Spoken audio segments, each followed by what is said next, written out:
Buenas tardes. Le invito a que abra su Biblia en Santiago 4:13. Santiago 4:13.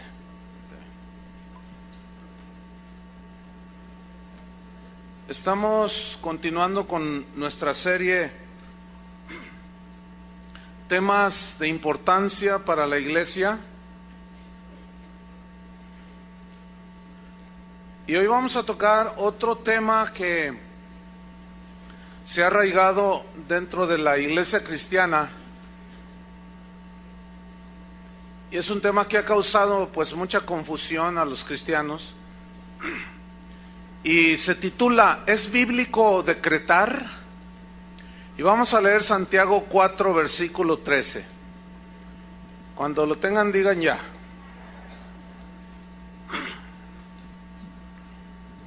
Santiago 4:13. Dice así: vamos ahora los que decís, hoy y mañana iremos a tal ciudad y estaremos allá un año y traficaremos y ganaremos, cuando no sabéis lo que será mañana. Porque, ¿qué es vuestra vida? Ciertamente es neblina que se aparece por un poco de tiempo y luego se desvanece. En lugar de lo cual deberíais decir, si el Señor quiere, viviremos y haremos esto o aquello. Pero ahora os jactáis en vuestras soberbias. Toda jactancia semejante es mala. Y el que sabe hacer lo bueno y no lo hace, le es pecado. ¿Qué significa decretar? Según la Real Academia Española lo define de esta manera. Es el dicho de una persona, la declaración de una persona que tiene autoridad y que tiene facultades para resolver, para decidir lo que se debe de hacer. Por ejemplo, un juez. Un juez, en base a las evidencias que tiene, él hace una orden, un decreto, y dice, esta persona debe estar 15 años en la cárcel. El juez tiene la autoridad para dar esa orden. Eso es decretar. Se habla también de un decreto de un presidente. Nuestro presidente puede hacer decretos presidenciales por medio de los cuales él dice, de aquí en adelante ya no va a aumentar la gasolina, decreto presidencial. ¿Cuántos dicen gloria a Dios? Pero también por un decreto presidencial, o sea, algo que él decide hacer porque tiene la autoridad, tiene la facultad para resolver situaciones y para decidir lo que se debe de hacer. También puede expropiar un predio, etcétera, etcétera, etcétera, por decreto presidencial. Ahora bien, ¿cuántos de ustedes han escuchado algo así como esto? Yo decreto que hoy todo me saldrá bien. Decreto que todo lo que haga prosperará. Decreto bendición de todo tipo sobre mi familia. Decreto bendición sobre mi hogar, sobre mi negocio. Y decreto que Satanás no me tentará. Declaro y decreto que ninguna enfermedad tocará mi vida ni la de mi familia. En el nombre de Jesús, amén. ¿Han oído algo así alguna ocasión? Esta oración es supuestamente una oración cristiana.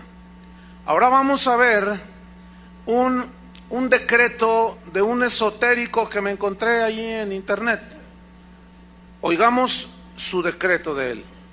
Este decreto que voy a leer, o esta declaración de decreto, fue dada el 16 de noviembre del 2007, es decir, poco más de 3 años.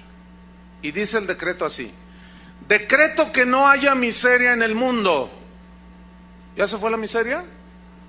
Bueno. Decreto que el hambre desaparezca. ¿Ya se fue el hambre en el mundo? Decreto que los mares no se contaminen. Había de ver a Chapal aquí.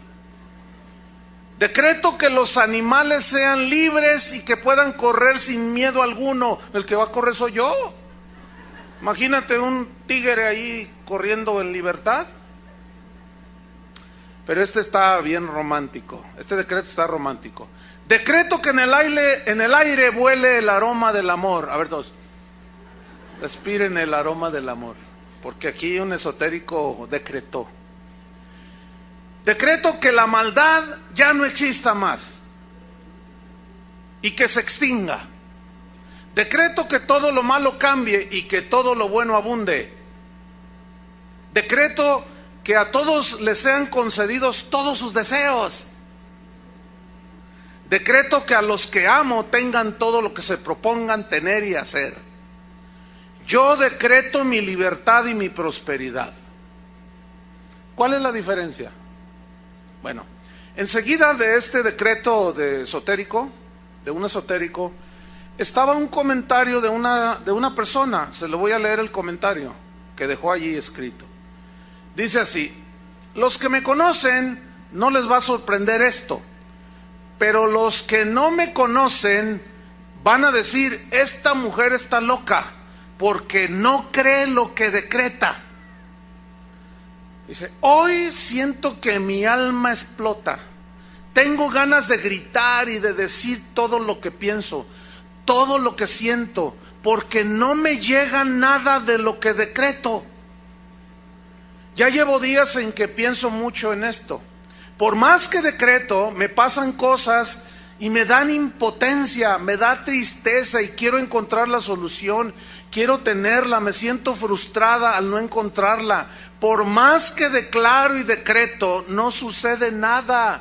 ¿Por qué? ¿Alguien me puede ayudar? Atentamente, frustrada. Bueno, ese es del lado esotérico. Ahora vamos a ver del lado cristiano. ¿A cuántos les han dicho o han oído esto?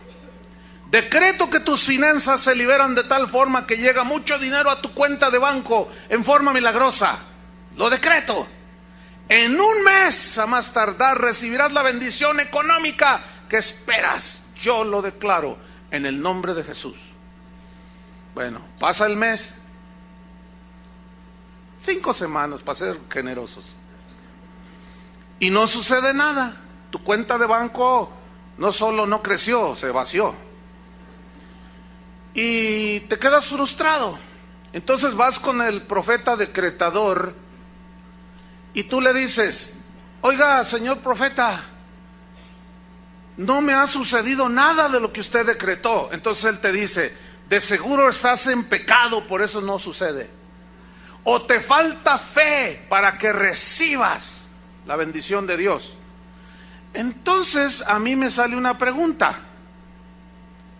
Yo le diría al profeta decretador, a ver, ¿estoy en pecado o no tengo fe? Entonces yo le preguntaría, ¿qué lo que usted dijo no fue un decreto? Yo no necesito estar bien o mal, creer o no, para que el decreto se cumpla, ¿sí o no? Entonces ya nada más para empezar.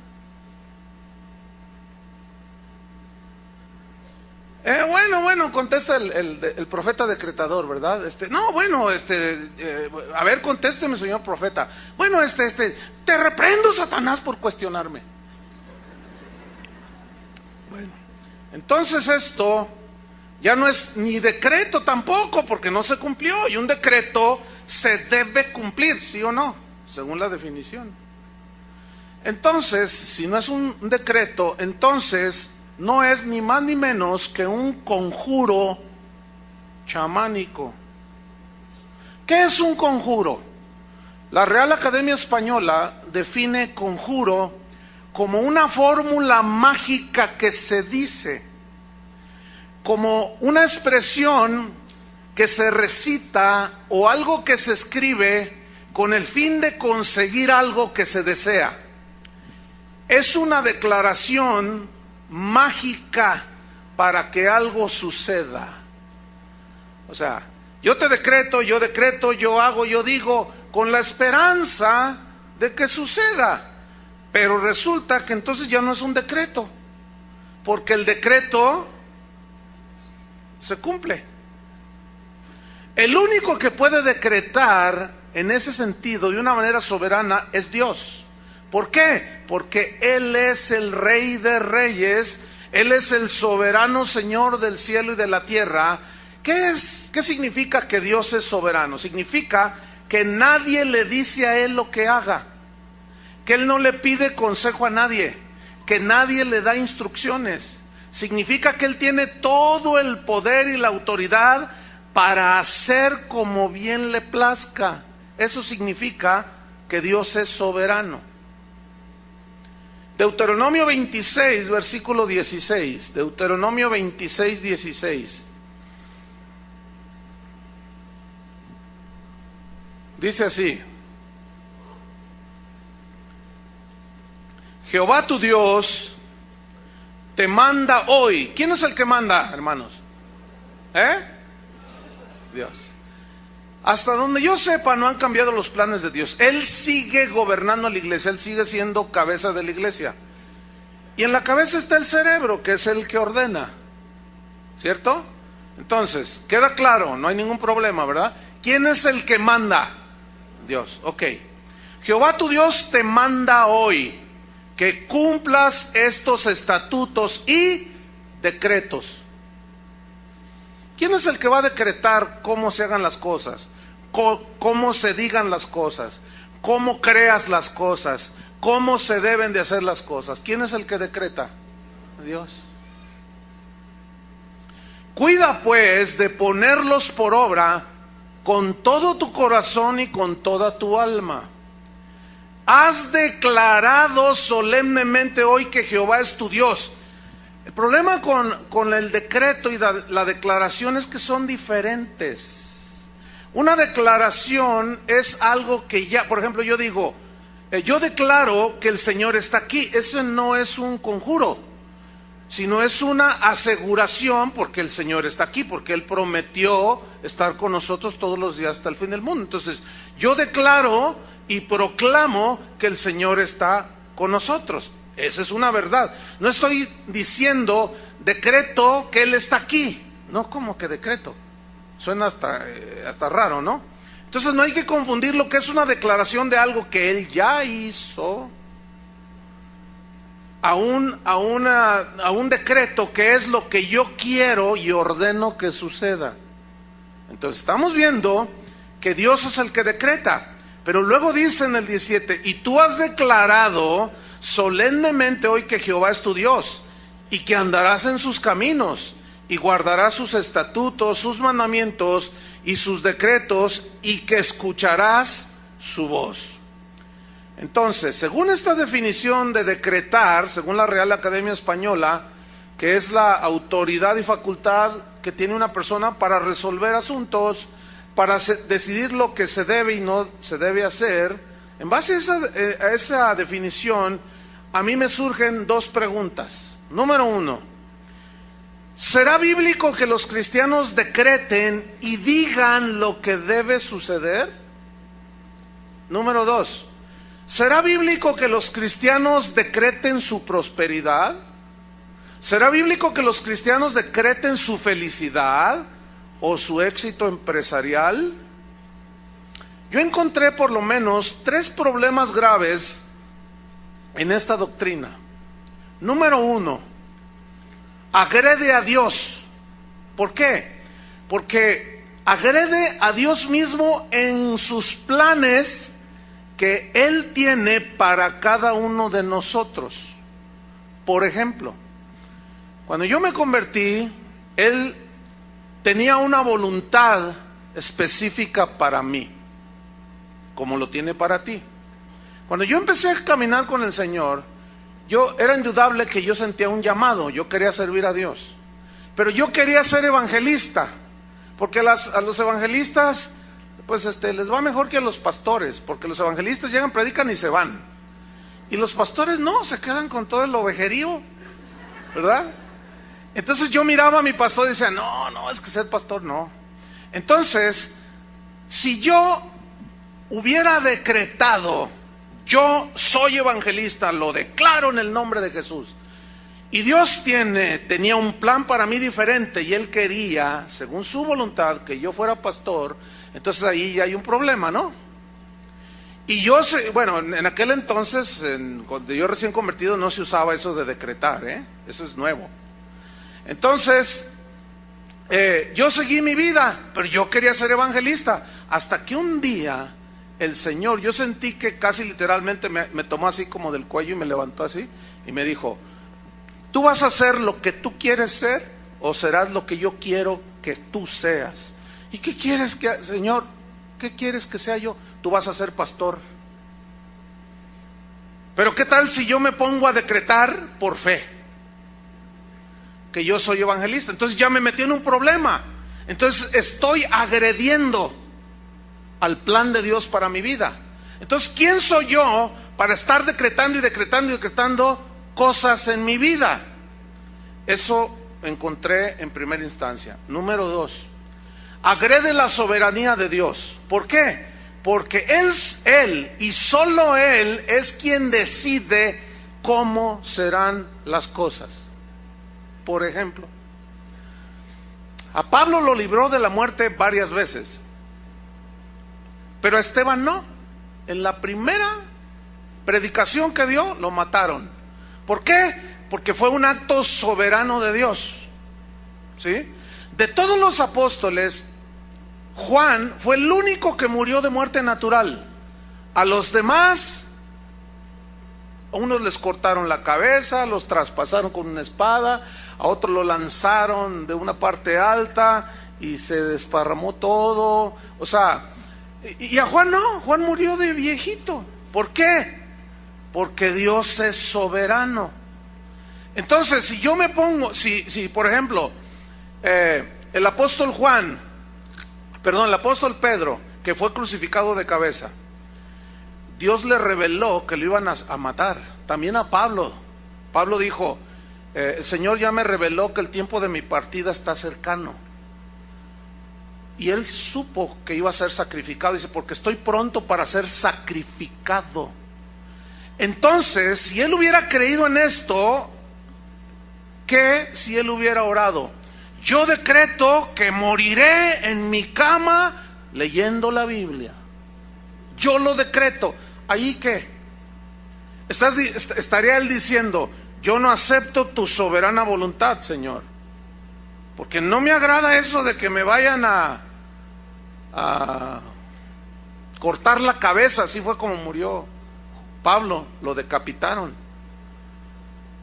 Entonces se agrede la soberanía de Dios. ¿Yo cómo sé cuál es el Dios cuál es la voluntad que Dios tiene para ti? ¿Yo qué sé si la circunstancia que estás pasando, Dios está tratando contigo, está formando a Cristo en ti? ¿Yo qué sé? Yo no puedo saberlo eso. Pero tú dices: ora por mí. Entonces yo digo: decreto que el diablo no te toca, decreto que ninguna enfermedad, decreto en el nombre de Jesús. Ya me estoy metiendo con la soberanía de Dios.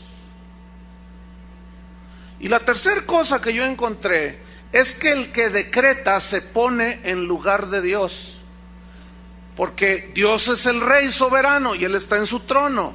Entonces, si yo me pongo a decretar, porque decretar son declaraciones, no es ni siquiera oración. El que decreta entonces se pone en el lugar de Dios y le dice: Señor, hazte para allá, porque tú me diste autoridad a mí, ¿no? Y yo estoy aquí, entonces tú me delegaste esta autoridad y pues yo la voy a usar. Entonces yo voy a bendecir a todo mundo y yo le voy a decretar a todo mundo. ¿Cuántos tienen negocios? Y levantan la mano. ¿Cuántos tienen negocios? A ver. Entonces ya levantan las manos. Entonces, yo decreto que tu negocio en un año 5 sucursales. Yo decreto que tu negocio va, y yo decreto. Espérame. ¿Cómo sabes si en lugar de 5 van a ser 20 sucursales? Y yo ya le bajé a la bendición. No podemos ponernos en el lugar de Dios. El único que tiene autoridad para decretar, para resolver de maneras diversas y para decidir lo que pasará en nuestras vidas es Dios. Ningún hijo de Dios debe ponerse en la silla del trono de Dios para decretar y decidir cómo deben de hacerse o no deben de hacerse las cosas. El argumento que usan los que practican esta doctrina está en Apocalipsis 1, 5 y 6. Abra su Biblia. Ellos dicen, decretamos porque el Señor nos hizo reyes y sacerdotes, dicen. Entonces ellos utilizan esta lógica. Dicen, ¿qué hace un rey? Pues reina, ¿no? Entonces nosotros, Él nos hizo reyes para que reináramos. ¿Y qué hace un rey? Un rey emite, ¿qué? Decretos. Pero esa lógica no tiene sustento en la Biblia.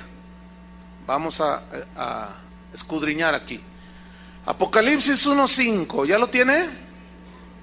Dice así: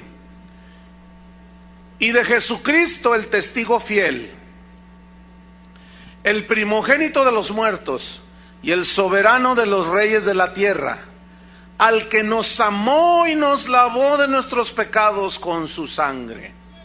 Versículo 6. Y nos hizo reyes y sacerdotes para Dios su Padre. A Él sea la gloria e imperio por los siglos de los siglos. Amén. Ok. Estas personas interpretan estos versículos así. Esto es tomado de una predicación de uno de los que decretan de esta manera. Y él está enseñando a un público amplio. Y dice, la autoridad de rey que tenemos es un derecho delegado por Cristo a sus hijos. Y esta autoridad es para ejercer dominio y señorío. Dios le ha dado a cada creyente el derecho de ejercer poder y autoridad en su nombre. Poder es la habilidad divina para obrar cualquier cosa. Pongan mucha atención a lo que dice, ¿eh? Él te ha dado autoridad y poder para ordenarle a las circunstancias, a los problemas que se dobleguen. Tú tienes la autoridad para decretar y ordenarle a los problemas que se solucionen. Lo único que debes hacer es decretarlo en el nombre de Jesús. Simplemente tú le dices en el nombre de Jesús a las cosas y tú lo decretas y estás usando el poder que Dios te dio y lo liberas a través de tu boca. Tu boca Dios te la dio para decretar, para atar y desatar. Esa situación temporal, tú, como decían, tú le vas a decir, esta situación temporal por la que estás pasando, como que él está poniéndoles un ejemplo, va a pasar tan pronto como tú le ordenes que se vaya. Y que ordenes a los cielos y le des órdenes a la tierra en el nombre de Jesús. Entonces el mundo de las tinieblas tiene que oírte y tiene que obedecerte a ti, porque eres hijo del Dios Todopoderoso y tú eres intocable. Wow. Esto está diciendo que tú eres Dios. Qué triste que esto no lo sabía San Pablo. Qué triste, ¿no? Que estaba allí todo aguijoneado por un mensajero de Satanás y pues no conocía eso. La mayoría, bueno, la pregunta aquí es, Apocalipsis 1, 5 y 6, ¿eso es realmente lo que dice, lo que significa nos hizo reyes y sacerdotes? Porque de ahí se toman ellos. Escúcheme bien, la mayoría de las mejores traducciones de la Biblia traducen estos versículos, es muy interesante que lo traducen semejante del griego. Si nos vamos al griego, sale sin duda el verdadero sentido de la frase nos hizo reyes y sacerdotes para Dios su Padre. Y se lee de esta manera en el griego y en algunas versiones ya traducidas contemporáneas. Se lee así: Jesucristo, que nos amó y nos lavó de nuestros pecados con su sangre, escuche, ha hecho de nosotros un reino para Él. ¡Qué diferente! Y fíjense qué sentido recobra. Nos hizo para Él un reino. Hizo de nosotros un reino para Él. ¿En dónde está el reino de Dios? Según la Biblia, en el corazón. ¿Qué significa que el reino de Dios esté en el corazón de la persona? Que sus decretos, sus mandamientos, su palabra mora en nuestros corazones, ¿cierto?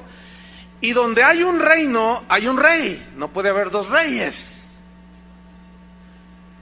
Y Cristo, el Rey de los verdaderos cristianos, es el que reina en ese reino que somos tú y yo. ¿Me expliqué? Entonces mira cómo recobra sentido. El que nos lavó de nuestros pecados con sus sangres ha hecho de nosotros un reino para Él. Él necesitaba que morar en nosotros para poder gobernarnos. ¿Entienden? Ha hecho para Él de nosotros un reino y nos hizo sacerdotes también para que sirvamos a Dios su Padre. A Él sea el poder y la gloria por siempre, así sea. Ok. Cristo gobierna, tiene su reino implantado en sus hijos, ¿sí o no? Porque un reino, pues es donde Él gobierna, es el área donde Él gobierna. Ok. Como Él es el Rey, Él es el que nos gobierna a nosotros. Entonces, ¿dónde está lo que nosotros somos reyes? No tiene sentido. No puede haber dos cabezas. Porque como dice la Biblia, serían un monstruo, ¿verdad que se dice? Solo hay una cabeza. ¿Y esa cabeza quién es? Cristo. Solo hay un rey. Cristo. Ok, somos reyes. Él es el Rey de Reyes. ¿Contento? Entonces, si Él es el Rey de Reyes, significa que Él sigue reinando sobre cualquier rey. Y si Él sigue gobernando sobre cualquier rey, ¿quién se debe someter a quién? Nosotros debemos de someternos al Rey soberano, al que dicta y decreta cómo se hagan las cosas. Porque es Él el que dice Él es el que dice cómo nos acercamos a Dios. Él es el que dice cómo nos debemos de arrepentir. Él es el que dice cómo debemos de tener nuestra familia. Él es el que ordena cómo se gobierna la iglesia. Él es el que decretó cómo se utiliza la fe. Él es el que enseñó. Él es el que decretó. Él es el Rey. Hasta allí me van siguiendo, ¿verdad? Ok. Con malas interpretaciones como esta de las Escrituras, muchos son arrastrados. En este caso, son arrastrados para usurpar el lugar que solo a Dios le pertenece, el trono. Hay una historia que sucedió allá en las Europas de la Edad Media, por allá, un rey, allí en uno de esos países, que tenía un hijo. Y todos los reyes acostumbraban a que a sus hijos les ponían los mejores maestros, el mejor matemático, el mejor literario, el mejor geógrafo, todo lo mejor, los mejores maestros. Y había unos que sabían mucho y eran los tutores de los hijos de los reyes. Y los educaban ellos en todos los conocimientos. Entonces se cuenta que había un rey que tenía un hijo, un príncipe. Entonces un día llegó el maestro, el tutor, para tener sus correspondientes clases y encontró al hijo del rey brincando en la mesa de estudio. Y brincaba y aventaba las cosas y las pateaba. Entonces aquel anciano sabio se le acercó y le dice: príncipe, debería de comportarse como corresponde al hijo de un rey. Y aquel príncipe, futuro rey, le dijo: a mí nadie me dice lo que tengo yo que hacer. Yo me comporto como me da mi gana. ¿No sabe quién soy? Soy el hijo del rey. Y aquel hombre sabio le contestó: precisamente porque eres el hijo del rey, no te puedes comportar como te da tu gana, sino como te debes comportar. Y cayó al mozalbete príncipe. Y nosotros decimos, somos hijos del rey. ¿Cuántos saben que somos hijos del rey? ¿No sabe quién soy? A mí nadie me va a decir, ni el rey te va a decir. A mí nadie me va a decir cómo yo haga las cosas. Yo aquí mando. A ver, espérame. Reyesillo de Tepito. O de Santa Tere, pues. Más cerquita. Cálmate, reyesito. Ok, el padre de aquel príncipe murió. Y el muchacho, en su momento, llegó a ser rey. En el caso nuestro rey, porque somos hijos de un rey, nuestro rey nunca muere. Por lo tanto, jamás de los jamases vamos a ocupar su lugar.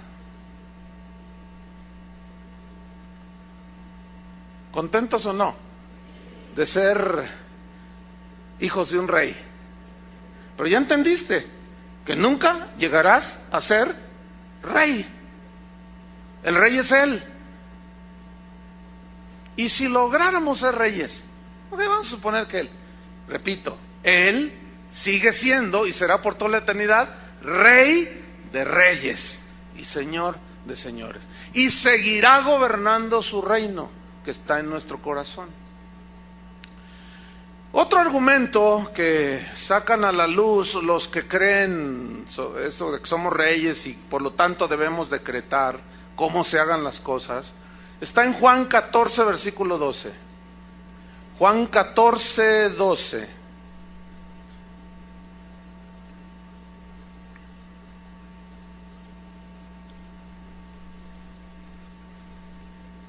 Algunos se confunden un poco y dicen, pastor, entonces, ¿cómo entender los pasajes cuando dice en Marcos, vayan y prediquen el evangelio, en mi nombre echarán fuera demonios, en mi nombre los enfermos sanarán, en mi nombre esto, en mi nombre esto? Bueno, esa autoridad sí se nos dejó. Oramos nosotros en su nombre por un enfermo, pero ¿quién es el que lo sana? Dios. Ahora, ¿cuántos saben que no todos los enfermos se sanan cuando oran por ellos? ¿Por qué? Porque sobre de eso está la soberana voluntad de Dios. Así es, la respuesta es sencilla. Juan 14, 12. ¿Ya lo tiene? Dice así, este es otro argumento que los decretadores sacan a la luz. Dice así, pongan mucha atención, dice, de cierto os digo, el que en mí cree. Entonces yo les pregunto a ustedes, ¿cuántos creen? No, bien. El que en mí cree, las obras que yo hago, él las hará también. ¿Cuántos dicen amén? Pero luego dice, y aún mayores hará, porque yo voy al Padre. Uy, ¿cuántos han escuchado algo como esto? ¿Qué dijo Jesús ahí? Que todas las cosas que Él hizo, nosotros las vamos a hacer. Y no solo como Él, sino aún mayores. Y todos, ¡ah! ¿Ha oído eso? Ellos interpretan así. Cristo nos dejó la autoridad para hacer milagros y maravillas, aún mucho más grandes que los milagros que Él hizo y que las maravillas que Él hizo. Pero para fin de que sucedan, tenemos que decretarlo, dicen. Él lo dijo allí, ¿sí o no? La gente dice, amén. Ok, la respuesta viene a continuación. Vamos a suponer que la interpretación que le dan es correcta, que sí vamos a hacer mayores milagros, mayores señales, que esa es la interpretación típica. Pero si esta interpretación fuera la correcta, yo tengo por lo menos 5 preguntas, tengo como fácil saco 50 preguntas, pero nada más voy a decir 5 preguntas. Número 1, si esta interpretación es correcta, enséñeme quién ha muerto y ha resucitado por sí mismo. ¿Conoce a uno que haya muerto y haya resucitado por sí mismo? ¿Conocen alguno? A lo mejor alguien que nos escucha en internet dice, ¿yo? Bueno, ok. Igualaste las obras de Cristo, pero no fue mayor. ¿La igualó? ¿Sí o no? Si esa interpretación fuera correcta, enséñeme aquel que ha caminado sobre las aguas. Enséñeme a uno. ¿Conoce alguno que ha caminado sobre el lago de Chapala? Por ahí se oyen testimonios que eventualmente en una fuga a Dios soberanamente, alguien se escapó de sus perseguidores y caminó sobre el lago. Yo creo que Dios lo puede hacer. Ok, pero ¿dónde está? Ok, aquí está. Ah, bueno, ¿caminaste? Sí, atravesé el río Usumacinta ya por el sureste de México. Ah, qué bueno. Pero eso no es mayor a lo que hizo Jesús. Estamos hablando de que Él dijo, las harán mayores, ¿no? Eso no es mayor, caminó. Otro puede decirme, no, yo conozco a un apóstol que caminó sobre las aguas. Y no solo caminó, sino también se elevó como Jesús, se llama Chris Angel. Ese apóstol está poderoso. Miren, si ese tipo dijera que era cristiano, hiciera las cosas que hace, muchos, olvídenlo, lo tendrían como el ungidazo de Jehová. Porque son tan ignorantes que no saben discernir. Fíjense, si un simple tipo, un ilusionista, puede imitar lo que Jesús hizo, son trucos, sabemos, ¿no? Y una que otra magia por ahí media satanoide, ¿eh? La puede igualar, nada más. Entonces, si esa interpretación fuera correcta, yo quiero que me enseñen ustedes aquel que multiplicó un plato de pozole para 10,000 personas.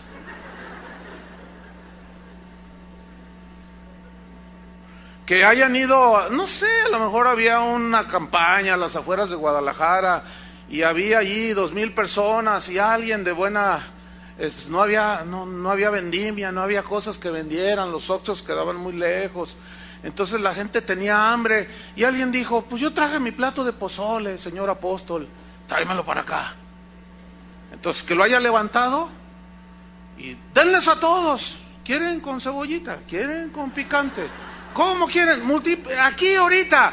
Y que hayan sobrado 10 ollotas de pozole. A ver, enséñemelo. ¿Conoce a alguien así? A lo mejor anda uno por ahí.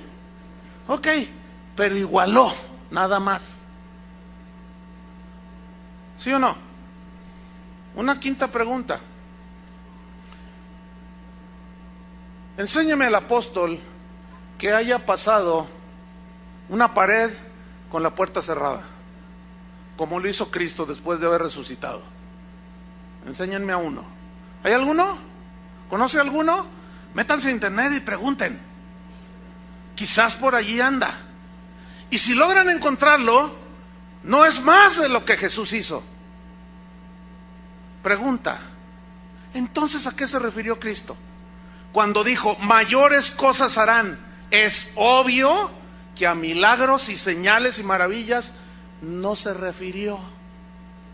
Porque si no, entonces ¿dónde están?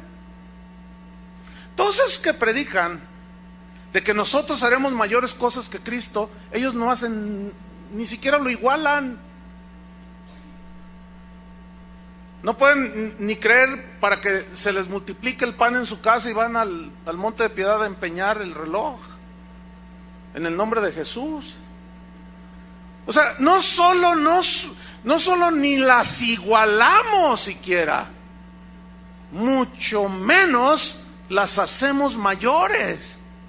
Entonces, ¿a qué se refiere Jesús? ¿Qué quiso decir aquí? La clave está en el pasaje, la clave está en la frase, porque yo voy al Padre. Esa es la clave para interpretar el versículo. O sea, las obras que ustedes hagan, las van a hacer igual que yo, pero aún las harán mayores, dijo. ¿Qué dice el versículo 12? Porque yo voy al Padre. ¿Qué significa? Escúcheme bien.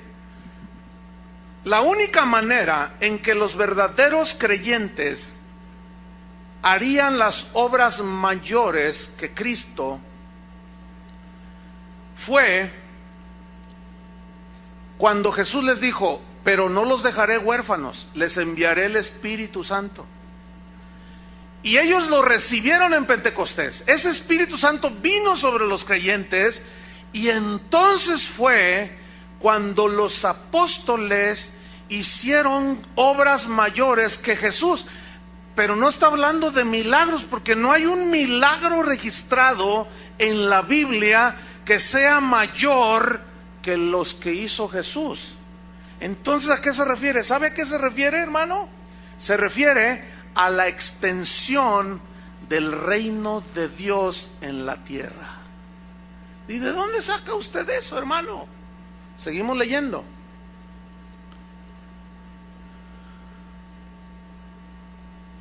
El versículo 13.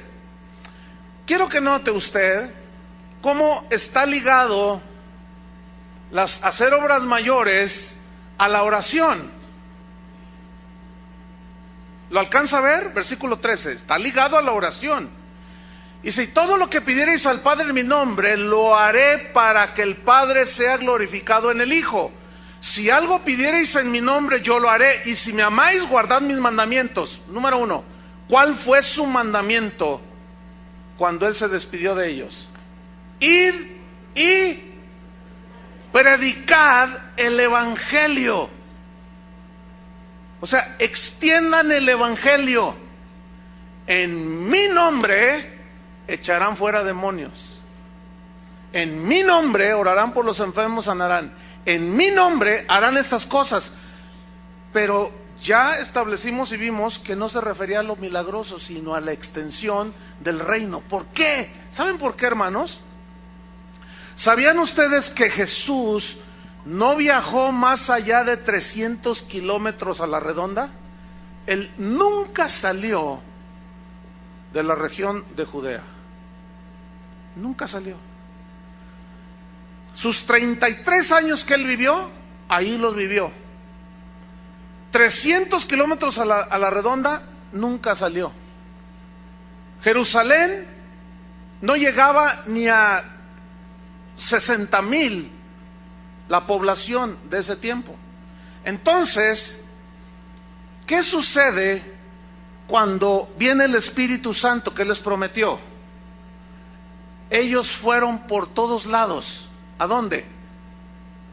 Alrededor del mundo, ¿cierto? Cumpliendo el mandato de Jesús. Vayan y prediquen. Ok. ¿Sabe que el apóstol Pablo viajó, hizo 3 viajes misioneros y superó a Jesús el número de gente a la que le predicó? Superó a Jesús con mucho los países y las naciones que Él tocó con sus pies y predicó. A eso se refería. Pedro mismo, cuando recibieron el Espíritu Santo, predicó, y en un solo sermón, ¿cuántos se convirtieron? 3,000. Estableció el reino de Dios en 3,000 nuevos creyentes. ¿Sí o no? A Jesús nunca se le convirtieron 3,000 en un mensaje. Al contrario, al final de su vida se quedó con 11. ¿Sí o no? A eso se refería. Le voy a decir algo, hermano. En los años 90, yo hice un viaje. En esos años yo viajé muchísimo por todo el mundo. Hice un viaje en una ocasión, en los años 90, al Sudamérica. En un mes, hermano, yo le prediqué a más de 1 millón de personas. En un mes. Eran estadios de 70,000, 80,000 personas, 50,000. Hubo explanadas que la gente ni supo cuánta gente iba.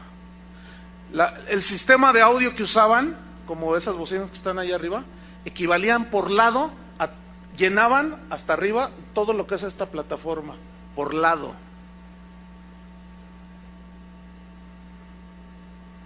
Le gané a mi Cristo.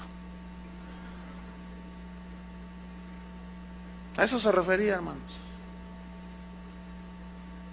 ¿Saben que este mensaje sale a todo el mundo en tiempo real? En este preciso momento, del registro que tenemos, hay, no sé ahorita cuántos países serán, que nos escuchan ya de continuamente, pero 150 países, más de 5,000 ciudades principales de esos países, en este momento están escuchando esto. ¿Sabe a cuántos miles de personas equivale eso?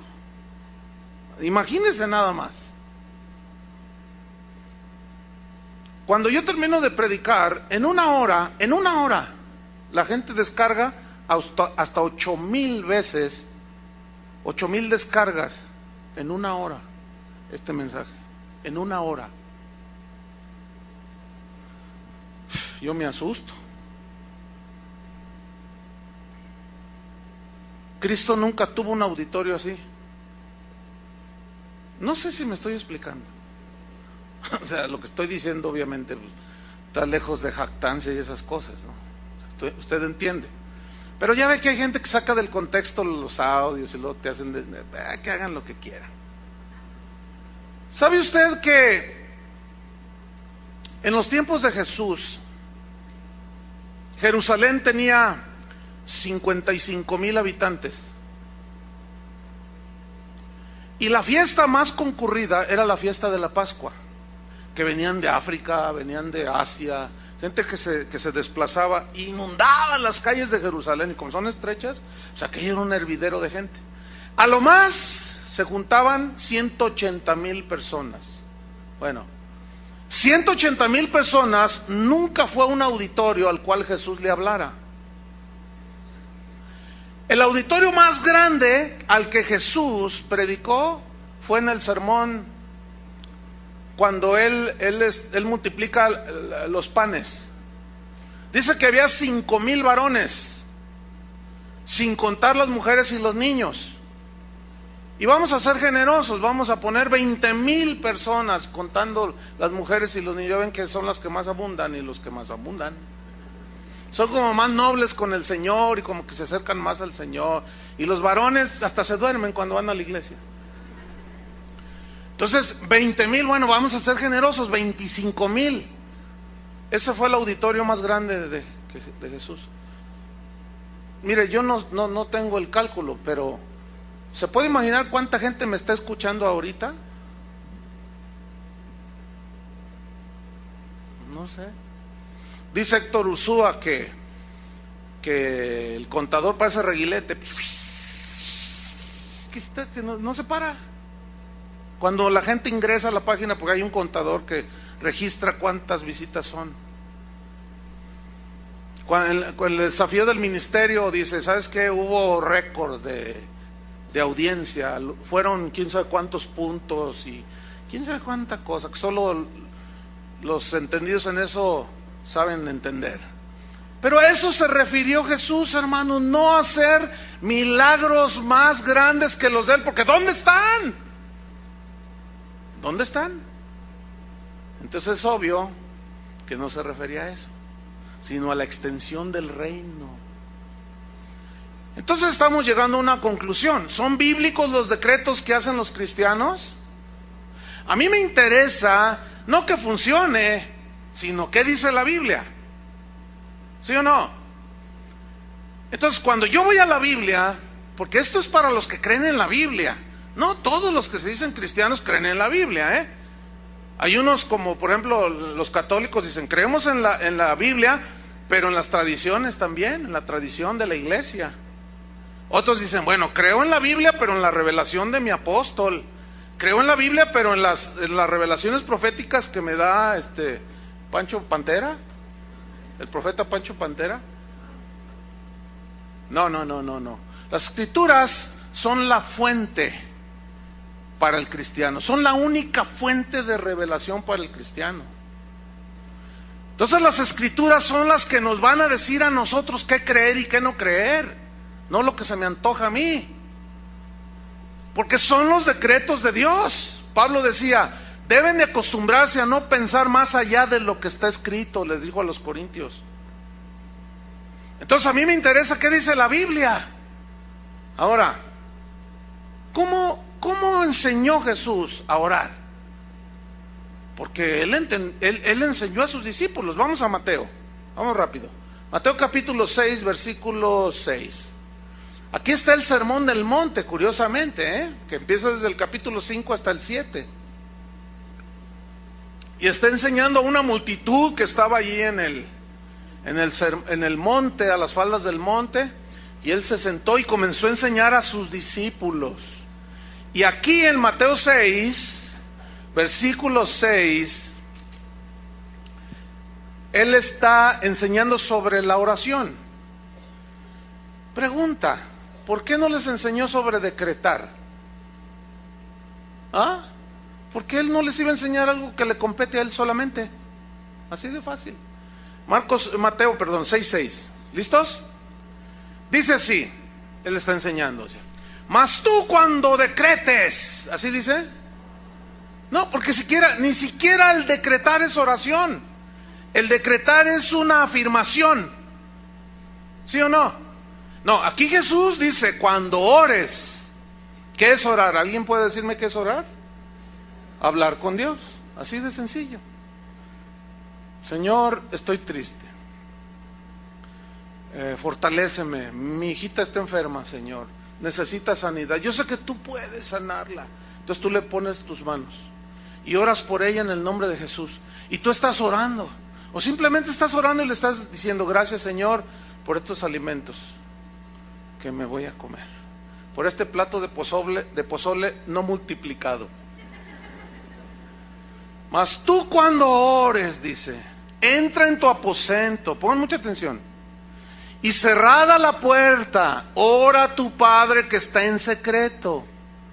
Y tu Padre que ve en lo secreto te recompensará en público. Y orando, no uséis vanas repeticiones, como los gentiles. ¿Quiénes son los gentiles? La palabra gentil significa pagano. Fíjese, también los paganos oran.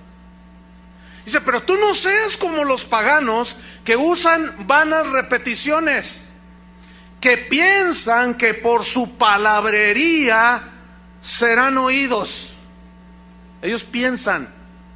Dice, no os hagáis pues semejantes a ellos. No sean como los paganos que hablan y hablan y hablan. No, ustedes no van a ser así. Porque vuestro Padre sabe de qué cosas tenéis necesidad antes que vosotros se las pidáis. Y una señora así, de esas que son humildes, sencillas, pero de buen corazón, preguntó, oh, pastor, ¿y qué caso tiene si él ya sabe mis necesidades? ¿Para qué quiere que se las pida? Pues para que tengas comunión con él. ¿O a ti te molesta que tu hijo te pida? Pues no. Imagínate que tu hijo te dice, mamá, ¿me puedes dar de comer? Tengo hambre. ¿Me das de comer? Dame, ándale de comer. Entonces tú le contestas, ¿y por qué me pides si yo ya sé lo que tengo que hacer? ¿Pero te molesta que tu hijo te pida de comer? Pues tampoco a Dios y tú ya sabes que tienes que darle de comer. Pues tampoco a Dios le desagrada. Porque tú como padre, pues te sientes bien, ¿verdad? Que llegue tu hijita y te diga, papi, ¿me puedes comprar zapatitos? Mira, ya sé de qué sabor son los chicles. Sí, hijita, ya sabía, pero apenas es la quincena. Vente, vámonos, vamos a comprarte tus zapatitos. ¿Qué, se molesta el padre? No, tampoco Dios se molesta. Pero aquí el punto es, no uséis, ¿qué? Vanas repeticiones. Esa frase en el griego, batalogeo, significa, escuchen bien, repetir algo ociosamente. ¿Qué es ociosamente? Sí, sin ton ni son, que ni sabes lo que dices. Significa parlotear sin medida, o sea, dice el diccionario, es decir, proferir frases carentes de significado espiritual y mecánicamente son repetidas. Es una referencia a las oraciones de los paganos, que piensan que porque están haciendo tipo chamán, no tengo nada, no tengo nada, no tengo nada, o porque confiesan positivo, hoy me va bien, hoy me va bien, hoy me va bien, pura palabrería. Dice, ¿y cómo oran esa gente? Como los paganos. Y ese tipo de oración ya se metió en los cristianos. Y eso es a lo que se refería Jesús. No oren como los paganos. Ellos piensan que porque hablan, decretan, dicen, establecen y cuanta cosa ya todo les va bien. Porque escúcheme bien, el pensamiento positivo tiene su origen en la metafísica de Aristóteles, casi 300 años antes de Cristo. Él hablaba de la metafísica del lenguaje. Filósofos 300 años antes de Cristo decían, habla positivo para que tus circunstancias cambien alrededor. Y eso es exactamente lo que usted se encuentra en internet por todos lados. Pura filosofía aristotélica. Pero esa filosofía ya se metió a la iglesia. El problema es que la maquillan con 2 versículos. Y ya dicen, es revelación cristiana. No, hombre, ¿qué va a ser revelación cristiana? Porque si yo decreto y ordeno que sucedan las cosas, entonces ¿para qué necesito a Dios? Él quiere que dependamos de Él. Entonces no es decretando, no es declarando que usted va a ser bendecido por Dios, o que usted va a recibir no sé cuántas cosas. La palabra bendición es algo... Hay algo que precede a la bendición. Por ejemplo, yo les pregunto a ustedes, ¿cuántos quieren la bendición de Dios? Pues todos levantan la mano. Pero ¿saben qué es lo que precede a la bendición de Dios? La obediencia a sus decretos. Deuteronomio 28. Si oyereis y obedeciereis y hiciereis atentamente la voz de Jehová tu Dios, y si tú guardas estas cosas y las obedeces, yo también te digo que vendrán sobre ti todas estas bendiciones y te alcanzarán. Bendita será tu entrada y tu salida.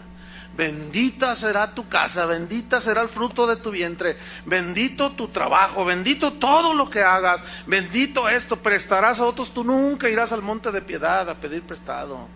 Tú serás cabeza y no cola, la bendición de Jehová estará sobre ti, tus graneros serán bendecidos, abundarán, Jehová te bendecirá. Hasta el versículo 14, y todos dicen, gloria a Dios, aleluya. Pero nadie predica del 15 en adelante. Nadie, yo no he escuchado eso, de verdad. Eso de Deuteronomio 28, de los decretadores de la bendición, nada más citan hasta el 14. Pero a partir del 15 hasta el 60 y no sé cuántos, son más. Dice, pero también te digo que si no obedeces a Jehová tu Dios, vendrán sobre ti todas estas maldiciones y te alcanzarán. No te ajustará la comida. Tus hijos serán rebeldes, tú te volverás loca. Así dice. Desvariarás en tu mente, dice. Pedirás prestado, serás esclavo de otros. Entonces, ¿quieren la obediencia? ¿Quieren la bendición? Obedezcan la palabra de Dios. Todas las promesas de Dios están condicionadas a la obediencia. Todas. Absolutamente. Entonces, si yo decreto para ustedes prosperidad, escúcheme bien, anulando tu estado espiritual actual, si tú andas en adulterio, si tú eres un ladrón, si tú eres, iba a decir político, pero no es sinónimo así tan descarado, ¿no? Si tú eres, qué sé yo, un defraudador, si tú eres un zeta que viene a la iglesia, si tú, o sea, eres lo que seas, ¿verdad? Y ya crees que lavas tus pecados porque vienes aquí, entonces te encuentras con el predicador y dice, Dios te ama como estás. Si a veces no soy tan malo. Ayer descuarticé a uno, pero pues Ahí está hablando el hombre de Dios, está diciendo que como sea, Dios me ama. Entonces yo decreto que tu negocio prosperará. Yo secuestro 2 al mes. 10, Dios me va a bendecir. Pues yo obtengo mi ganancia de aquí y de acá. Entonces, si el predicador hace a un lado el estado espiritual de la gente y empieza a decretar bendición y prosperidad, y que tus hijos serán los dueños de la Universidad de Guadalajara, y que quién sabe qué tanto, y que tus hijos van a ser los reyes de no sé qué, y que tú y que más allá, escúchenme bien, hermanos, toda esa gente la están mandando derechito al infierno. ¿Cómo mis decretos? ¿Que acaso mis decretos anularán el estado espiritual de las personas? Imposible. Y esta gente habla, usted decrete, ¿qué quiere? ¿Qué quiere? Ordénele. ¿Cómo sabe usted si Dios está tratando con usted? Y lo tiene ahí todo quebrantado. Entonces te dice el decretador, no lo recibas, ordénale que se vaya. Y el Señor te tiene allí y estás ahí peleándote contigo. Y yo te respeto, Señor, nomás te ve así, mira, con la pura uña nomás te ve así. Y por más que decretes, estimado hermanito, reyesito de la del Fresno, no por eso cambiarán los planes de Dios. ¿Conocen el Salmo 1? Bienaventurado el varón que no anduvo en consejo de malos. ¿Oyeron, varones? No, pues piden oración para que Dios los prospere y se juntan con lo peor de Guadalajara. Hacen lo que hacen ellos. ¿Cómo quieren bendición? Bienaventurado el varón que no anduvo en consejo de malos, ni en silla de escarnecedores se ha sentado, sino que en la ley de Jehová medita de día y de noche. Sí, cómo no. Meditan de día y de noche.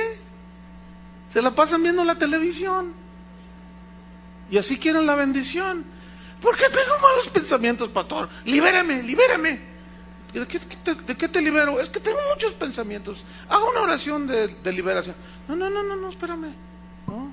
Lo que tienes que hacer es meditar en la palabra de Dios. Llena tu corazón, tu mente de los pensamientos de Dios y verás cómo se van los otros. Pero todo quieren mágico. ¿Entienden? Quieren decretar que es algo mágico. Quieren oraciones mágicas. No, hermanos.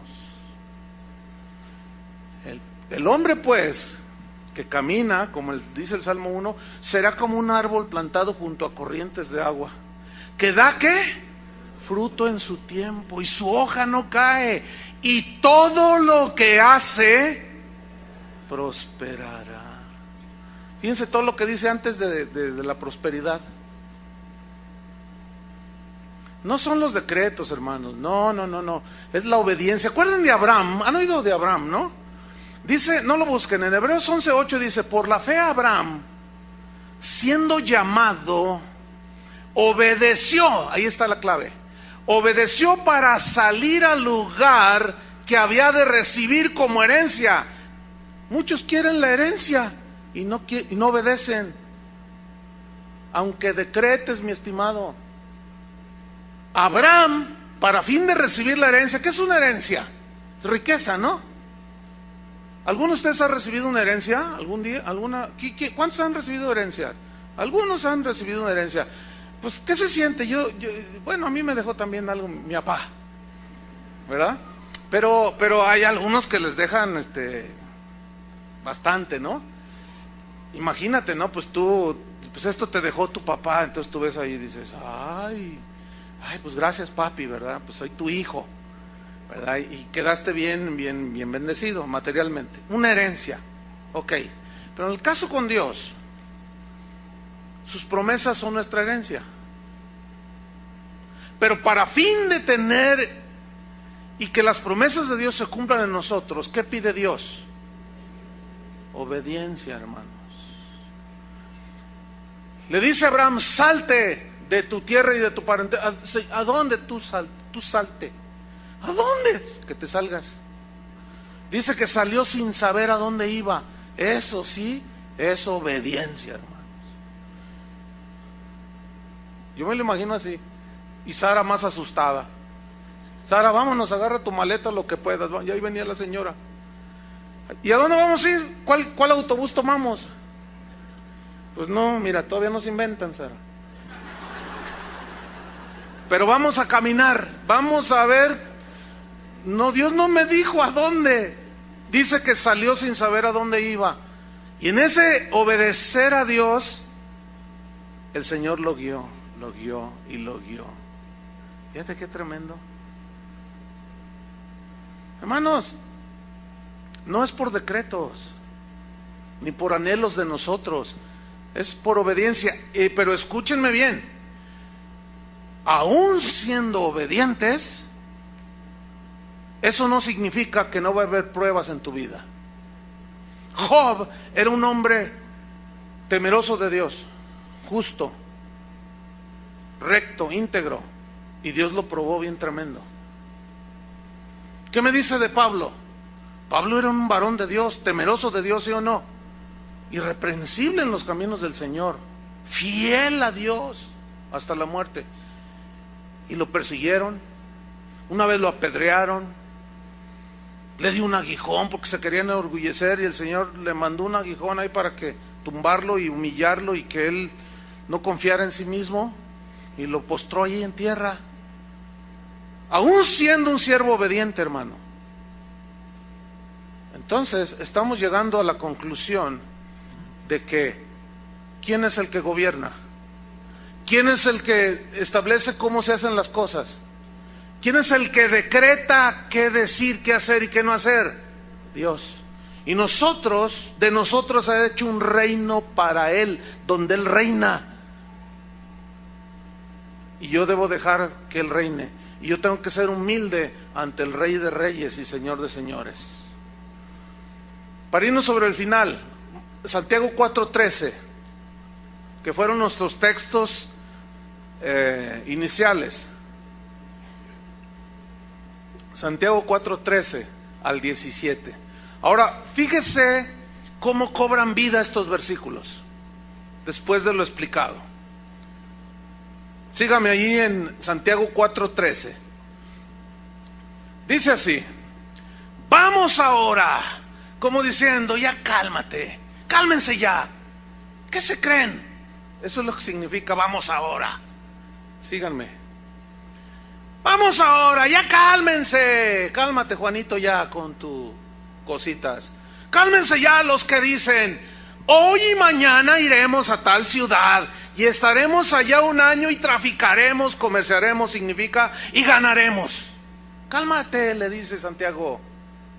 Cuando no sabéis, versículo 14, cuando no sabéis lo que será mañana. ¿Cuántos de ustedes saben si van a amanecer mañana? A lo mejor saliendo te aplasta el tren. A ver, ¿quién tiene asegurado la vida? No, dice, cálmate. Esos, vamos, cálmense. Los que andan allí diciendo que yo esto, lo otro, y que voy a hacer esto y que no sé qué. Cálmate. No sabes lo que será mañana. Porque ¿qué es vuestra vida? A ver, les pregunta. Ciertamente es neblina que se aparece por un poco de tiempo y luego se desvanece. ¿Qué somos? ¿Reyes o neblina? Está bueno para un título de un mensaje, ¿no? Versículo 15. En lugar de lo cual deberíais decir. En lugar de lo cual, todos esos que tienen diarrea verbal, que están fluye con sus decretos. En lo cual deberíais decir, ¿qué? ¿Qué deberíais de decir? Si el Señor quiere, nota que Él no se opone a que hagamos cosas, Él no se opone, pero lo que se opone es que tú lo hagas a un lado, si es que dices que es tu rey. Si no es tu rey, pues tú di como los del versículo 13. Ah, no, yo les voy a demostrar, en un año hago lana. ¿No estás tomando en cuenta a Dios? En lugar de lo cual deberías decir, si el Señor quiere, viviremos. Viviremos. Es decir, que cuando alguien se muere, ¿qué significa? Que ya Dios dijo hasta aquí. Entonces, ¿dónde sale eso de reprender a la muerte?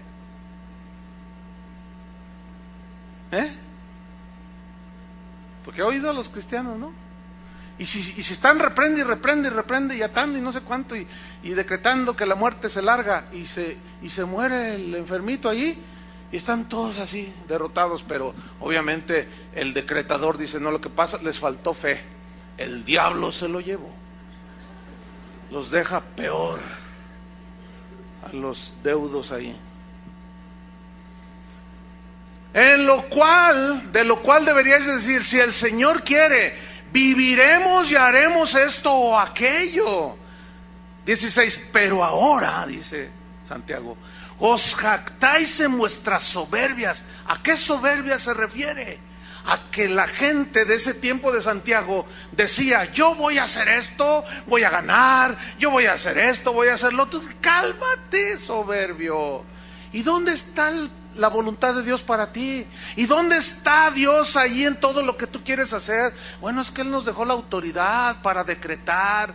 ¿Y quién te dijo eso? ¿Quién te enseñó eso?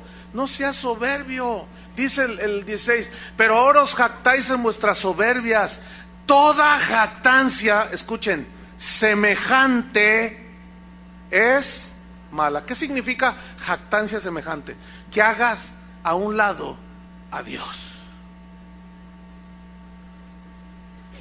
Que me quiero casar, pregúntale si es el hombre. Pero no se le preguntes después de que te casaste, que eso es bien común. Ya se casaron, ya les pusieron sus golpizas. Pastor, ¿será el hombre de Dios para mi vida? ¿Qué quieren que les diga? ¿Que sí o que no? Ante las evidencias. Pero no tomamos en cuenta a Dios. ¿Quieres hacer un negocio y ni te acuerdas de Dios? ¿Quieres hacer cualquier cosa? Ni te acuerdas de Dios. Eso es jactancia, eso es soberbia, eso es hacer un lado a Dios.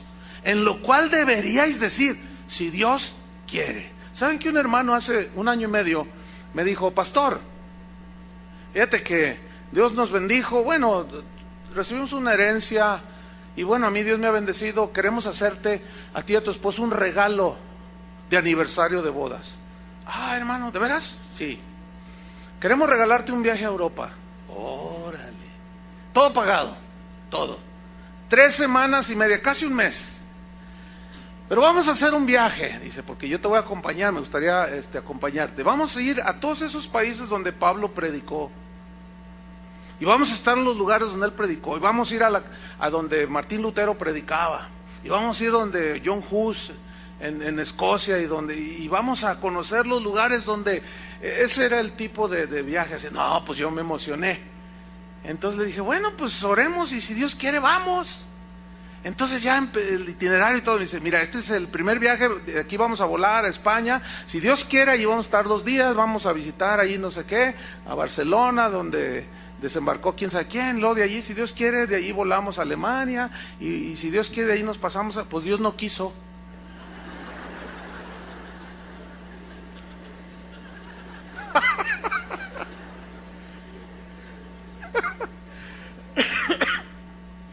Dios no quiso.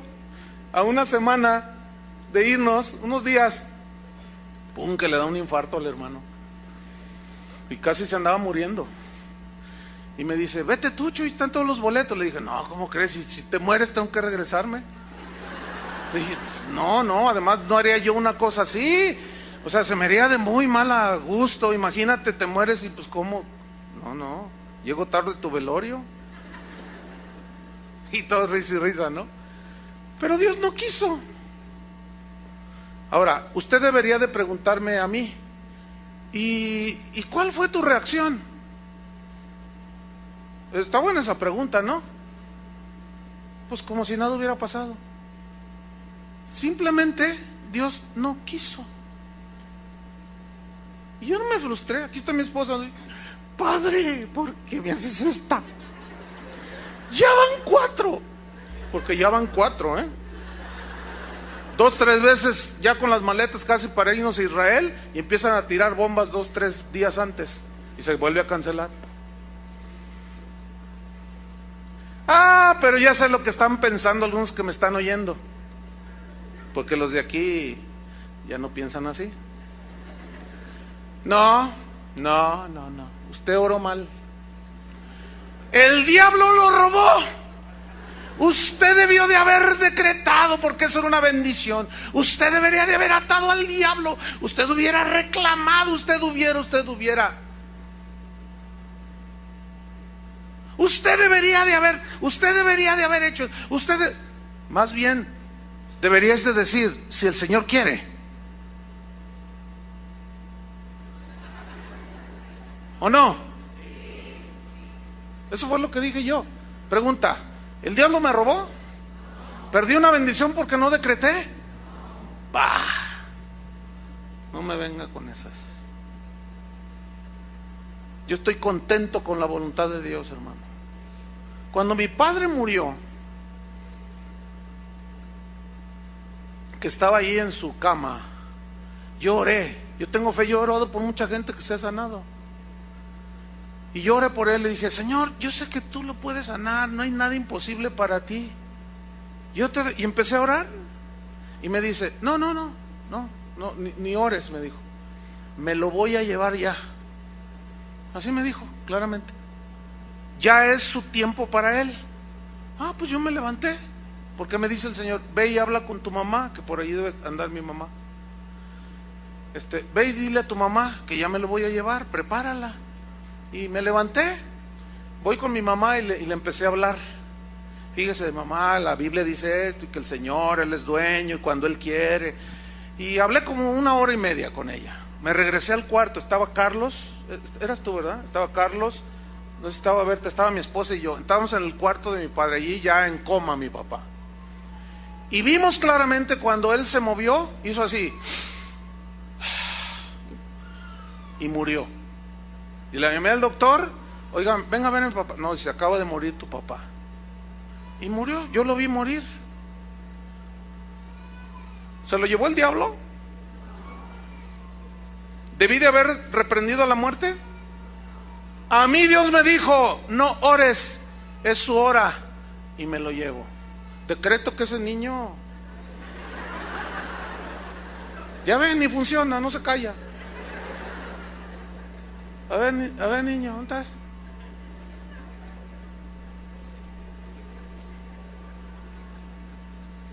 Yo estoy contento con la voluntad de Dios, hermanos, porque nada sucede si Dios no lo permite. Así yo sea el atador más grueso de Ciudad Juárez, ya ven lo que sucede en Ciudad Juárez. Así yo sea el reprendedor del hombre fuerte de quién sabe dónde. Ahí está la prueba, no funciona el decreto. Por más que se puso peor, mírenlo, ahí va.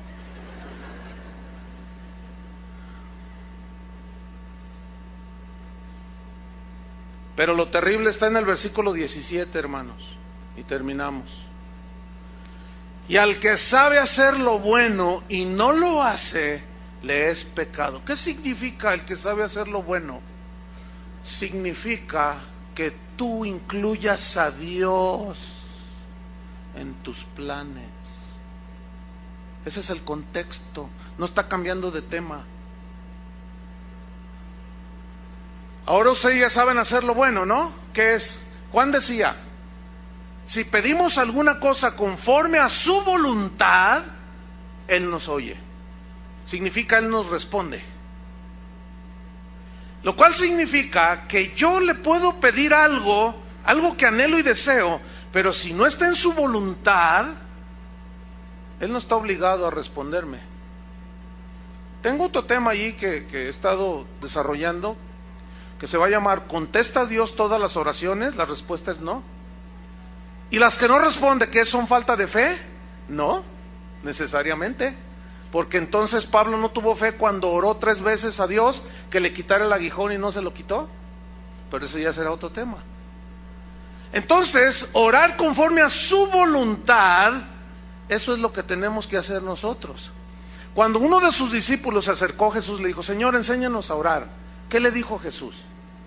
Vosotros cuando oréis, oréis así, y decid: Padre nuestro que estás en los cielos, santificado sea tu nombre. Venga a nosotros, ¿qué? Tu reino. Haz de nosotros un reino donde tú seas el rey. Y nosotros sacerdotes para servir al Padre. Fíjate, ¿ves cómo encaja la interpretación? Venga a nosotros tu reino, hágase tu voluntad, como se hace en el cielo, se haga aquí en la tierra. Pregunta: ¿quiénes son los que van a hacer la voluntad de Dios? ¿Los que no lo conocen o los que supuestamente lo conocemos? Nosotros, ¿sí o no? Nosotros somos los que vamos a hacer la voluntad de Dios. Porque Él es el Rey en nosotros, su reino está en nosotros.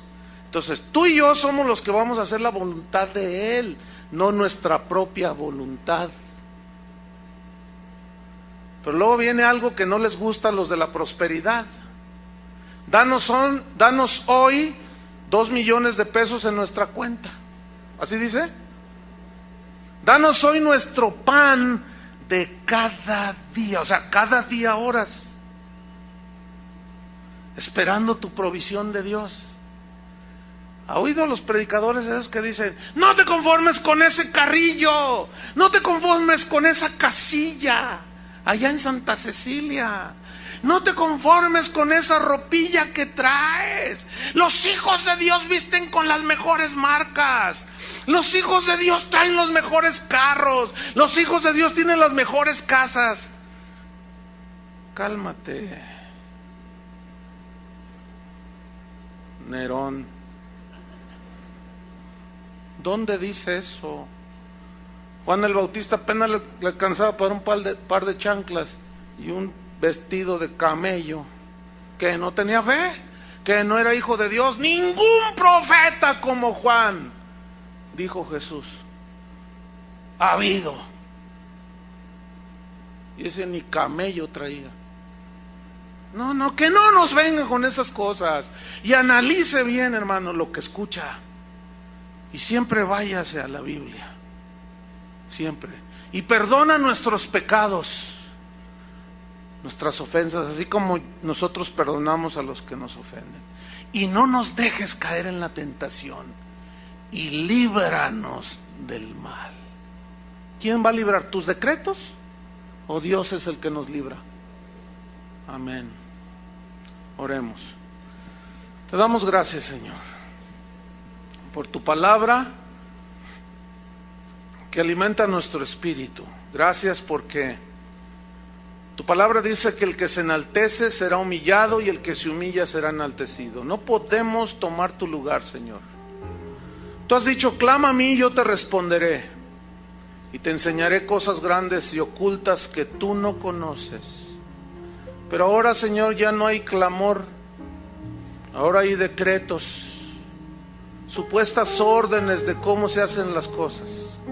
Perdónanos, Señor, porque sin duda en algún momento nos hemos visto envueltos al no discernir lo que escuchamos. Corrígenos, Señor, no queremos ponernos en tu lugar. Te reconocemos en esta congregación como el Rey de Reyes, Señor de señores. Gracias, Señor, por el privilegio que nos diste de hacer esas cosas mayores, y que es extender el Evangelio como tú no lo hiciste, porque estabas limitado a un tiempo como hombre, a un espacio. Pero ahora nosotros que somos tu cuerpo, llenamos toda la faz de la tierra. Gracias, Señor, porque tú nos corriges. Cuando oremos, Señor, no levantemos nuestra cerviz orgullosa, sintiéndonos dignos y merecedores de las cosas, sino con humildad diciendo: Padre nuestro, tú estás en el cielo, tú eres altísimo. Nosotros somos terrenales, mortales, somos neblina, somos como flores del campo, que hoy son, mañana ya no son. Líbranos, Señor, de sentirnos reyes, señores del universo, porque tú eres el que nos proteges, el que nos guardas. Tú mandas alrededor de nosotros a tus ángeles que nos guarden. Tu Espíritu Santo nos guía a toda la verdad. Tu palabra es una lumbrera a nuestro camino. Límpianos, Señor, con tu sangre preciosa de todo pecado, error, falta, ofensa que te hayamos hecho al ponernos en tu lugar, Señor. En el nombre de Jesús te lo pedimos, Señor. Amén. Que Dios los bendiga a todos.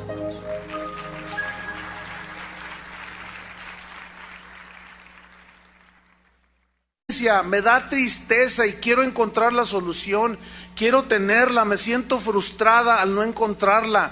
Por más que declaro y decreto, no sucede nada. ¿Por qué? ¿Alguien me puede ayudar? Atentamente, frustrada. Bueno, ese es del lado esotérico. Ahora vamos a ver del lado cristiano. ¿A cuántos les han dicho o han oído esto? Decreto que tus finanzas se liberan de tal forma que llega mucho dinero a tu cuenta de banco en forma milagrosa. Lo decreto. En un mes, a más tardar, recibirás la bendición económica que esperas. Yo lo declaro en el nombre de Jesús. Bueno, pasa el mes. 5 semanas para ser generosos. Y no sucede nada. Tu cuenta de banco no solo no creció, se vació. Y te quedas frustrado. Entonces vas con el profeta decretador y tú le dices: oiga, señor profeta, no me ha sucedido nada de lo que usted decretó. Entonces él te dice: de seguro estás en pecado, por eso no sucede. O te falta fe para que recibas la bendición de Dios. Entonces a mí me sale una pregunta. Yo le diría al profeta decretador: a ver, ¿estoy en pecado o no tengo fe? Entonces yo le preguntaría: ¿qué es lo que usted dijo no fue un decreto? Yo no necesito estar bien o mal, creer o no, para que el decreto se cumpla, ¿sí o no? Entonces ya nada más para empezar.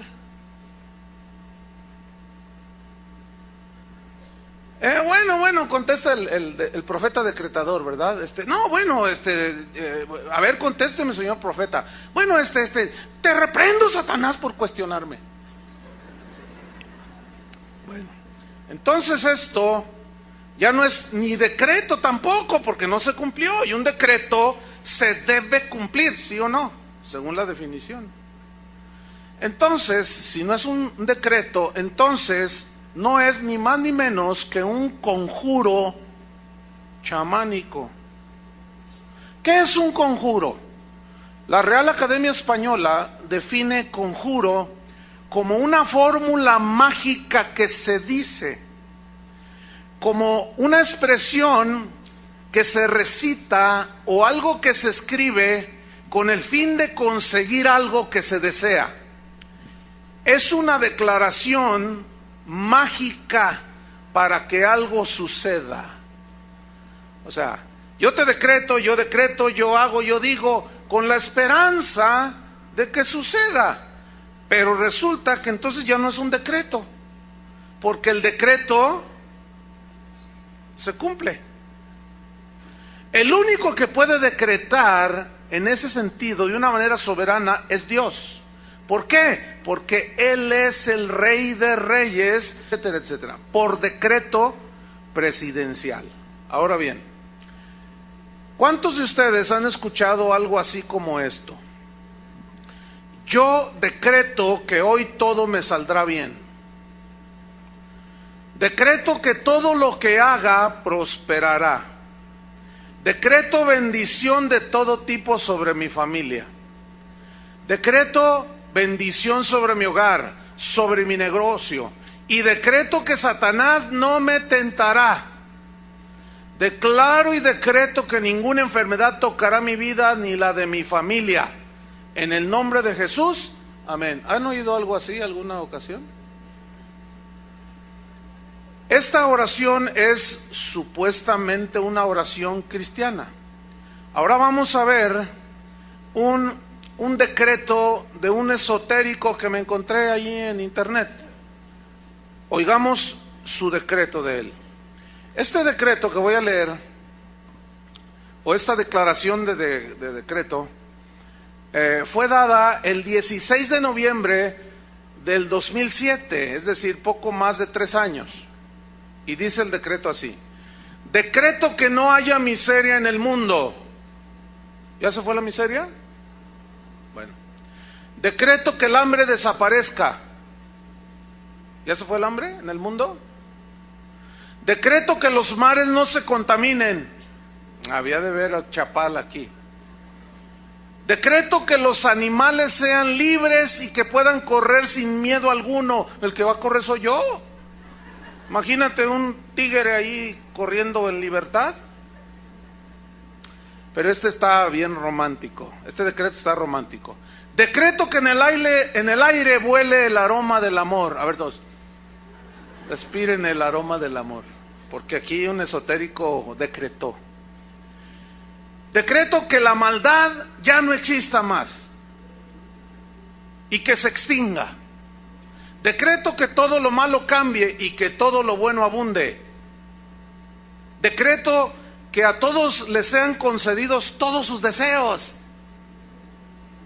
Decreto que a los que amo tengan todo lo que se propongan tener y hacer.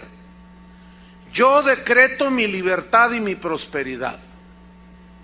¿Cuál es la diferencia? Bueno, enseguida de este decreto de un esotérico, estaba un comentario de una persona. Se lo voy a leer el comentario que dejó allí escrito. Dice así: los que me conocen no les va a sorprender esto, pero los que no me conocen van a decir: esta mujer está loca, porque no cree lo que decreta. Dice: hoy siento que mi alma explota. Tengo ganas de gritar y de decir todo lo que pienso, todo lo que siento, porque no me llega nada de lo que decreto. Ya llevo días en que pienso mucho en esto. Por más que decreto, me pasan cosas y me dan impotencia. Buenas tardes. Le invito a que abra su Biblia en Santiago 4:13. Santiago 4:13.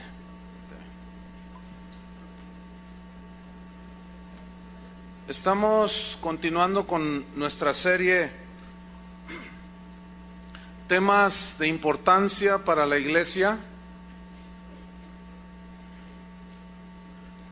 Y hoy vamos a tocar otro tema que se ha arraigado dentro de la iglesia cristiana. Y es un tema que ha causado pues mucha confusión a los cristianos. Y se titula: ¿es bíblico decretar?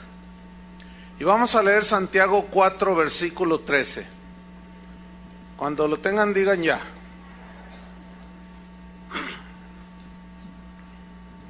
Santiago 4:13. Dice así: vamos ahora los que decís, hoy y mañana iremos a tal ciudad y estaremos allá 1 año y traficaremos y ganaremos, cuando no sabéis lo que será mañana.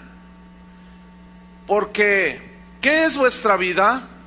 Ciertamente es neblina que se aparece por un poco de tiempo y luego se desvanece. En lugar de lo cual deberíais decir: si el Señor quiere, viviremos y haremos esto o aquello. Pero ahora os jactáis en vuestras soberbias. Toda jactancia semejante es mala. Y el que sabe hacer lo bueno y no lo hace, le es pecado. ¿Qué significa decretar?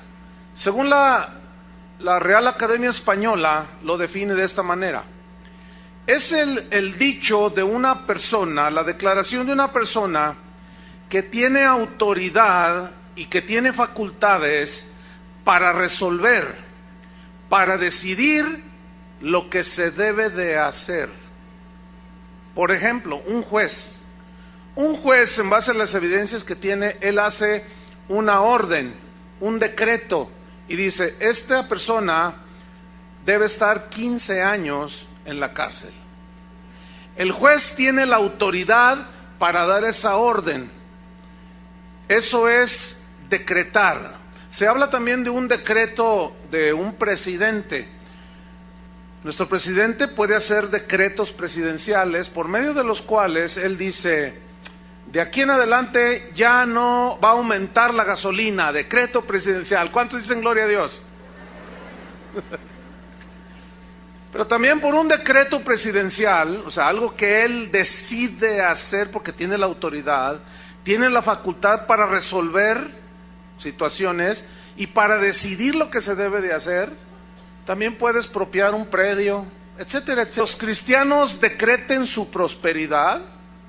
¿Será bíblico que los cristianos decreten su felicidad o su éxito empresarial?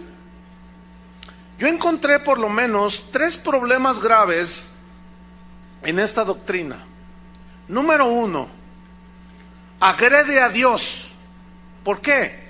Porque agrede a Dios mismo en sus planes que Él tiene para cada uno de nosotros. Por ejemplo, cuando yo me convertí, Él tenía una voluntad específica para mí, como lo tiene para ti. Cuando yo empecé a caminar con el Señor, era indudable que yo sentía un llamado, yo quería servir a Dios, pero yo quería ser evangelista, porque a los evangelistas, pues les va mejor que a los pastores, porque los evangelistas llegan, predican y se van, y los pastores no, se quedan con todo el ovejerío, ¿verdad? Entonces yo miraba a mi pastor y decía, no, es que ser pastor no. Entonces, si yo hubiera decretado, yo soy evangelista, lo declaro en el nombre de Jesús, y Dios tenía un plan para mí diferente, y Él quería, según su voluntad, que yo fuera pastor, entonces ahí ya hay un problema, ¿no? Y yo, bueno, en aquel entonces, cuando yo recién convertido, no se usaba eso de decretar, eso es nuevo. Entonces, yo seguí mi vida, pero yo quería ser evangelista, hasta que un día el Señor, yo sentí que casi literalmente me tomó así como del cuello y me levantó así y me dijo, ¿tú vas a ser lo que tú quieres ser o serás lo que yo quiero que tú seas? ¿Y qué quieres que, Señor, qué quieres que sea yo? Tú vas a ser pastor. Pero ¿qué tal si yo me pongo a decretar por fe que yo soy evangelista? Entonces ya me metí en un problema. Entonces estoy agrediendo al plan de Dios para mi vida. Entonces, ¿quién soy yo para estar decretando y decretando y decretando cosas en mi vida? Eso encontré en primera instancia. Número 2, agrede la soberanía de Dios. ¿Por qué? Porque Él y solo Él es quien decide cómo serán las cosas. Por ejemplo, a Pablo lo libró de la muerte varias veces, pero a Esteban no. En la primera predicación que dio, lo mataron. ¿Por qué? Porque fue un acto soberano de Dios. ¿Sí? De todos los apóstoles, Juan fue el único que murió de muerte natural. A los demás, a unos les cortaron la cabeza, los traspasaron con una espada, a otros lo lanzaron de una parte alta y se desparramó todo. O sea, y a Juan no, Juan murió de viejito. ¿Por qué? Porque Dios es soberano. Entonces, si yo me pongo, si por ejemplo, el apóstol el apóstol Pedro, él es el soberano Señor del cielo y de la tierra. ¿Qué significa que Dios es soberano? Significa que nadie le dice a él lo que haga, que él no le pide consejo a nadie, que nadie le da instrucciones. Significa que él tiene todo el poder y la autoridad para hacer como bien le plazca. Eso significa que Dios es soberano. Deuteronomio 26, versículo 16. Deuteronomio 26, 16. Dice así: Jehová tu Dios te manda hoy. ¿Quién es el que manda, hermanos? Dios. Hasta donde yo sepa, no han cambiado los planes de Dios. Él sigue gobernando la iglesia, Él sigue siendo cabeza de la iglesia. Y en la cabeza está el cerebro, que es el que ordena. ¿Cierto? Entonces, queda claro, no hay ningún problema, ¿verdad? ¿Quién es el que manda? Dios. Ok. Jehová tu Dios te manda hoy que cumplas estos estatutos y decretos. ¿Quién es el que va a decretar cómo se hagan las cosas? Cómo se digan las cosas, cómo creas las cosas, cómo se deben de hacer las cosas. ¿Quién es el que decreta? Dios. Cuida pues de ponerlos por obra con todo tu corazón y con toda tu alma. Has declarado solemnemente hoy que Jehová es tu Dios. El problema con el decreto y la declaración es que son diferentes.